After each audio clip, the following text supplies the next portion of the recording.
How simple is a stare?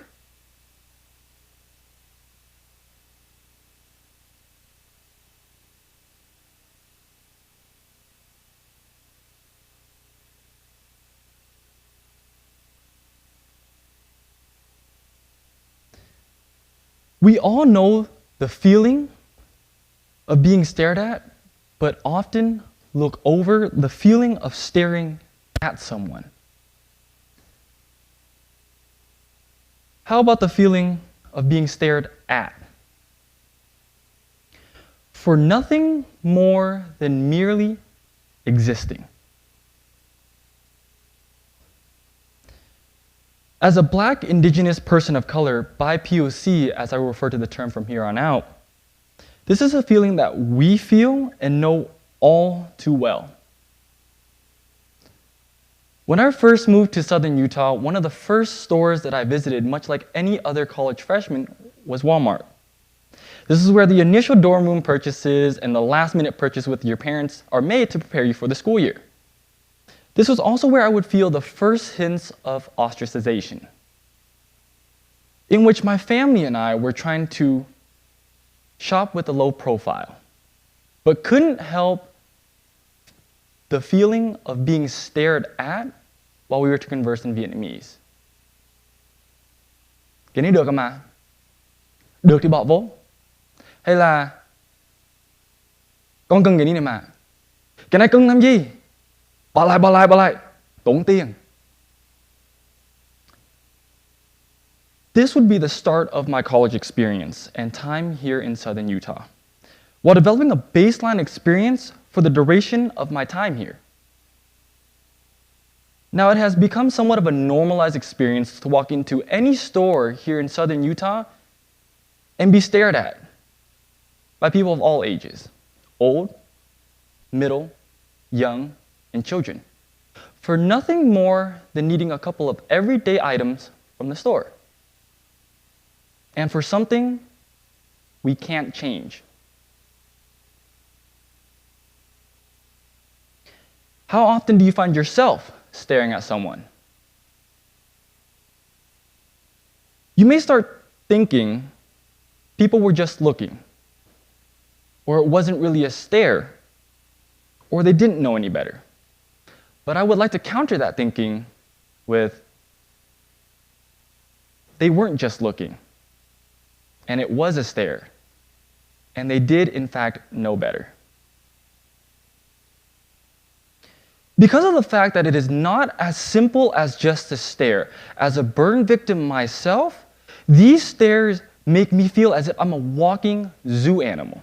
It makes me feel as though I want to crawl out of my own skin. But as a BIPOC member, it makes me, us, feel as though we don't belong. As if these stares were to erase us from existence. Historically, stares have meant danger for BIPOC communities. We have seen this with Japanese internment camps in World War II, where internment wasn't based off whether or not you had any ties to imperialistic Japan or the country waging war, but rather on how you looked, or whether or not you looked Japanese. We have also seen this with lynchings in the South, ethnic enclaves, and murderings of Native peoples.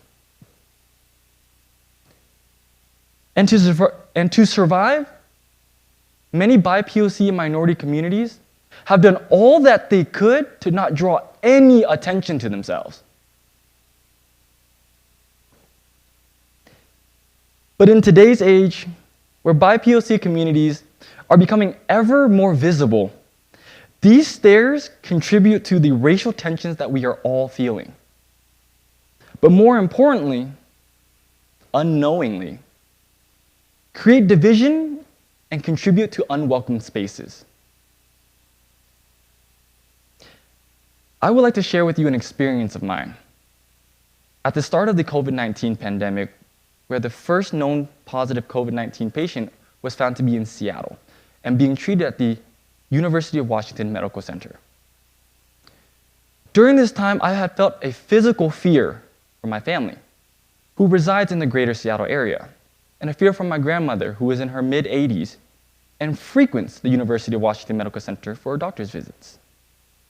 It was also at this time where I felt a sense of safety, being 2,000 miles away from Seattle, here in southern Utah, where that physical distance gave me a sense of safety.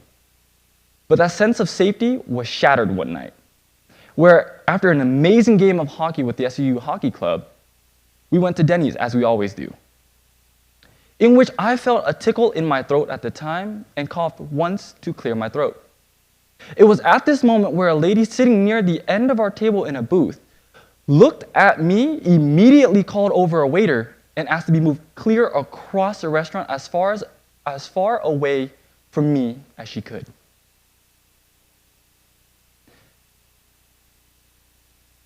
This made me feel, at the time, that even though I was a paying patron at this Denny's, at this restaurant, where I had every right to be at just the same as her, that this was now an unwelcome space for me.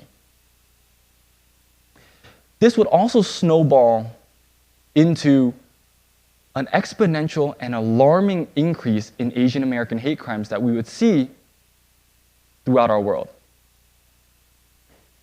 It was at this time where headline after headline after headline after headline percolating through social media was of Asian person of descent would be attacked, would be targeted, after Asian person would be targeted and attacked. This would all culminate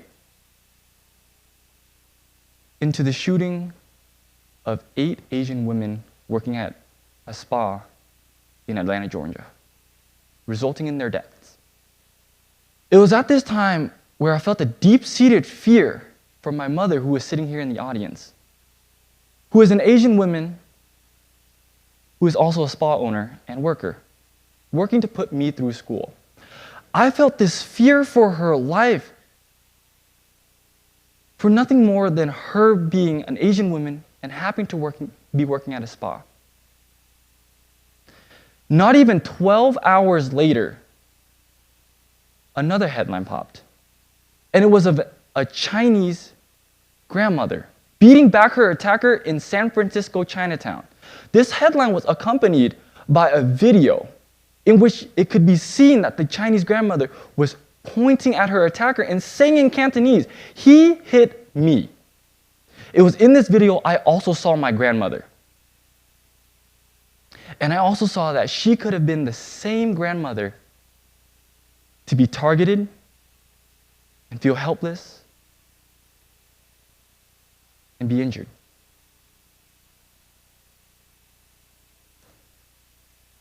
This would lead to feelings of danger in the Asian community worldwide and feelings of danger within the BIPOC community, as we all know this feeling all too well. This would also lead to questions of safety amongst our communities. Now, what can we do about this? First off, if you're feeling any guilt, don't.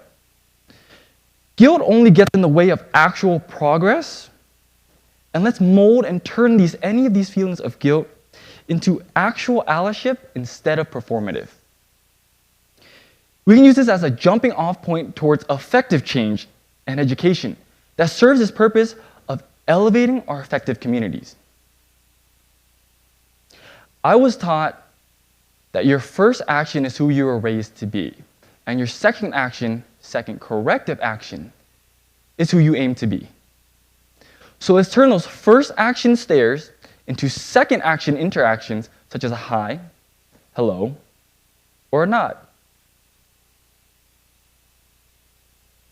Let's all be better allies, educate ourselves, and be the tsunami of effective change. I leave you with this. How simple is a stare? Thank you.